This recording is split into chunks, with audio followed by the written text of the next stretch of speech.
বন্ধুরা, আজকে আরেকটা নিয়ে এসেছি কাঁঠালের বিচির ভর্তা। এটা কীভাবে বানাইতেছে দেখেন, আপনারা দেখাইতেছি। এই যে প্রথমে কাঁঠালের বিচিগুলা ছুললে সেটা নিতে আছে। তো অনেকে না ছিললেও করতে পারে, পরে দিয়ে সেটা সিদ্ধ হইলে ফিরলে এলিও। আমরা ছুললে সেটা বয়া দিছি সিদ্ধর জন্য। এই কাঁঠালের বিচি সিদ্ধ হয়ে আছে কারণে এই যে কাঁঠালের বিচিগুলো নামাই নিতে আছে একটা বাটিতে।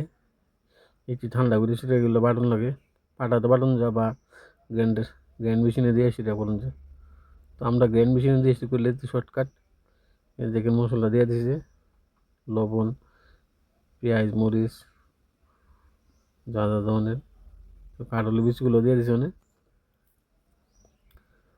ওখানে গ্র্যান্ড মেশিনে গ্র্যান্ড করে নিতেছে। তো কাঁঠালের বীজ ভর্তা রেডি, দিলে মানে শর্টকাট পদ্ধতি আর কি। আপনারা বাইকটা শিলনোড়া বাইকটাও করতে পারেন। তবে কাঁঠালের বীজ ভর্তাটা যদি একবার কেউ মানে কাঁঠালের বীজ খায়, হালাই দিত না কেউ। কাঁঠাল খেয়ে সেটা কাঁঠালের বীজগুলার মূল্য অনেক বেশি। কাঁঠাল খাইতো না, কিন্তু কাঁঠালের বীজ খাইতো। বহুত মানুষ আছে অনেকে কাঁঠাল খায় না, কিন্তু কাঁঠালের বীজ খায়। যাই হোক, দেখেন কেমন লাগলো।